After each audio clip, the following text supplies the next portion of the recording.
Welcome to the deep dive. Today, we are stepping back from the daily noise. We're looking deeper into the actual structure, maybe the structural integrity of the U.S. stock market right now. Yeah, and the sources we're digging into, they use these really powerful, historically tested indicators. And honestly, the picture they paint is, wow, it's pretty startling. Right. Startling is a good word. Our mission here is to really pick apart what we're calling the market paradox. It's this incredible split. You got all the long-term fundamental signs flashing red, like extreme historically high valuations. Extreme, yeah. But then you look at the short-term mood, investor fear. Yeah. It's basically gone, vanished. How can those two things exist at the same time? That's what we need to unpack. That divergence is absolutely central to understanding where we are. So we're focusing on three key indicators, ones with real track records. And as of now, mid-September 2025, here's that paradox in numbers. Okay. First, the Buffett Indicator. Big picture market size versus the economy. It's sitting at an incredible 217%. Unprecedented. Then the Schiller PE, or KP ratio, that smooths out earnings over time. It's around 38. Again, signals extreme valuation pressure. 38. All right. And yet the third one, the CBOE Volatility Index, the VIX, the market's fear gauge, it's just lounging around 15.7. That's deep into complacency territory. Okay, that really lays it out. Long-term metrics screaming danger. Short-term mood saying nothing to see here. How does that even work? Let's start with the biggest view, the Buffett Indicator, that macro barometer. Exactly. It's designed to do just that. It compares the total value of all publicly traded U.S. stocks, the market capitalization against the country's annual economic output, the gross domestic product, or GDP. So like a price-to-sales ratio, but for the whole country. That's a great way to think about it, yeah. A macro PS, the market cap is the price tag on all the corporate assets, and GDP is, well, it's the engine generating the revenue that's supposed to support those asset values. Got it. And the numbers right now. So the latest figures put the total market cap, we estimate, around $65.47 trillion. 65 trillion. Ooh. And the annualized U.S. GDP is running about $30.15 trillion. Right. Do the math, divide market cap by GDP, and boom, 217%. $65 trillion of market value, sitting on top of a $30 trillion economy. Yeah. That image alone says a lot. But the key is history, right? How does 217% stack up? What was the peak mania level we always point to? That's usually the dot-com bubble peak back around 2000. That's the benchmark for, let's say, irrational exuberance. Back then, the indicator topped out around 159%. 159%. And we're at 217% now. Exactly. We are miles above that previous historical extreme. I mean, even Warren Buffett himself, the guy who popularized this thing, called levels way lower than 217% playing with fire. Right. It really suggests that the value the market is putting on stocks has become seriously disconnected from the actual economy supporting them. Okay, but someone listening is thinking, hang on, that indicator's outdated. They'll say, look at globalization, Apple, Microsoft, they make tons of money overseas. That's not in U.S. GDP. And interest rates have been low for ages. Doesn't that justify higher valuations? So why should we even listen to this old metric if the rules have changed? That's a fair challenge, and it needs, a bit of nuance. You're absolutely right that things have changed. Low rates, global earnings, the rise of tech companies that don't need lots of physical assets, all that has pushed the fair value baseline higher. Okay. So where maybe 50% or 60% was fair value decades ago today, a lot of analysts would say, yeah, maybe the new normal is more like 110%, maybe 120%. We definitely have to factor that in. There's a but coming. I feel it. There is, because here's the crucial point from our sources. Even if you adjust for that rising baseline, even if you draw a new trend line, 217% is still 2.2 standard deviations above that long-term historical trend line. Okay, stats talk. Yeah. Translate 2.2 standard deviations for us. What does that mean practically? It means it's rare, extremely rare. Think about it like this. If you look at the indicator's history over many, many decades, a reading of 217% is way out on the tail end of the distribution. It's like a heat wave that doesn't just break the local record, it shatters the global record, even after you account for overall global warming raising average temperatures. Okay, so even adjusting for the new normal, this is still an anomaly. A massive anomaly. You can't just wave it away by saying things are different now. It's an extreme outlier, even by any new rules you might try to apply. That's a really important clarification. So the big picture, the macro view, is wildly expensive. Let's zoom in a bit now to the companies themselves, the earnings. That brings us to the KP ratio, the Schiller PE. Why this one too? Why isn't the Buffett indicator enough? Well, the CPE ratio complements the Buffett indicator by drilling down into the price relative to actual corporate earnings, not just overall economic activity. And its method is really clever because it smooths things out. How does it do that? Instead of just looking at the last year's earnings, which can jump around a lot, right? Yeah, definitely. It divides the current S&P 500 price by the average of the last 10 years of earnings. And critically, those earnings are adjusted for inflation. 10 years. Why 10? Because 10 years usually captures a full economic cycle, a boom and then a bust, or at least a slowdown. This stops you from getting tricked by temporary highs or lows. A recession might make earnings look terrible for a year, making the PE look artificially high. A boom might make it look artificially low. The 10-year average smooths that out. And the inflation adjustment means we're comparing apples to apples across different decades. Makes sense. So this more robust, smoothed out earnings metric, what's it telling us right now? Okay, so the current TPE as of September 2025 is hovering around 38. 38. Context. Context is crucial. The long-term historical average for KPE is about 17.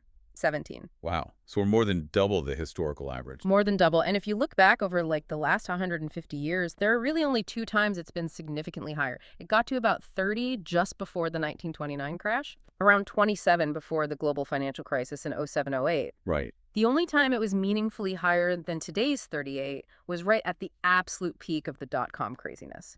It touched 44 then. So we're basically in the top 3 most expensive periods ever, based on earnings power. That's exactly right. Top 3 in modern financial history. Okay, so accepting it's high. Yeah. What does KE tell us about the future? It's not just history. It's supposed to predict future returns, isn't it? It is, very strongly. And the message right now is, frankly, pretty sobering. There's a very strong inverse correlation. High starting KPE means low future returns. Meaning, starting from a KPE of 38, the historical data powerfully suggests that investors should brace themselves for annualized real returns that's after inflation over the next 10 years that are probably near zero or maybe low single digits, like 1%, 2%, 3% maybe. Let's just underline real returns. Why is that distinction so important for people listening? Oh, it's everything. Because if you get a, say, 3% return on paper, but inflation is running at 4%, you've actually lost buying power, right? Your real return is negative 1%. Right, you're poorer in real terms. Exactly. So KPEs is essentially flashing a warning. Prices are so high right now that even if companies keep growing earnings nicely, most of that future growth is just going to be used up, bringing the super high valuation multiple back down to earth. It won't translate into big gains for investors. The market's priced for perfection, basically. Perfectly put. No room for error, very little room for positive surprises to actually boost your wealth significantly from here over the long term.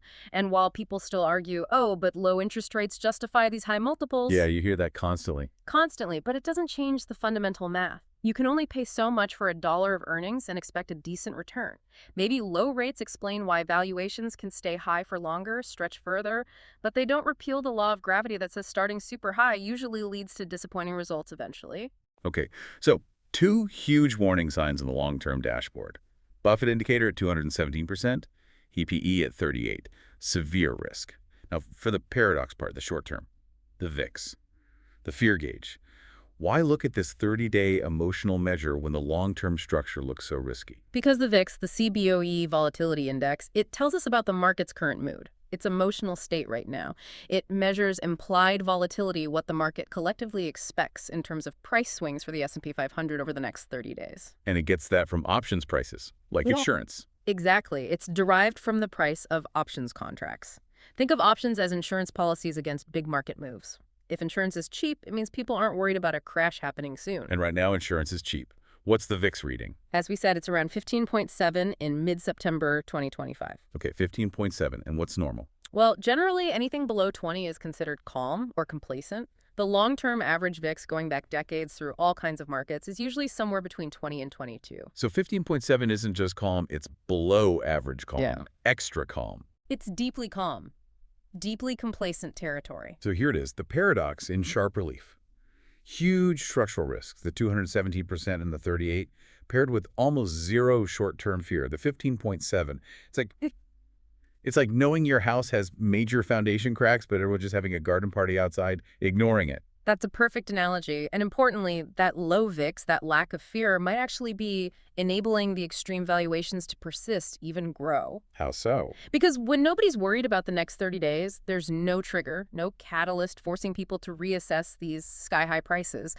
There's no immediate pressure for prices to reflect the underlying risks. Everyone feels comfortable paying 38 times smooth earnings because, hey, the VIX says the next month looks quiet. But couldn't a low VIX just mean people are confident? Confident in the Fed having their back, or confident earnings will stay strong?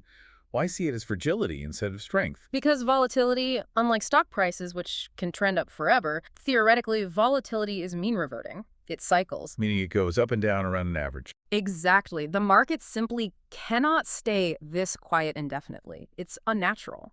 So a reading as low as 15.7 statistically implies a much higher probability of volatility increasing in the future just to get back towards that long-term average of 2022. Oh. So the low VIX isn't a sign of permanent safety. It's actually a measure of the market's fragility.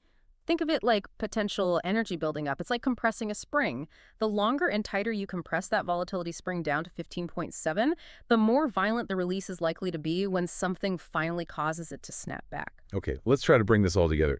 If the Buffett indicator and the KPE ratio are like the geological survey showing massive tectonic pressure building deep underground, Yeah.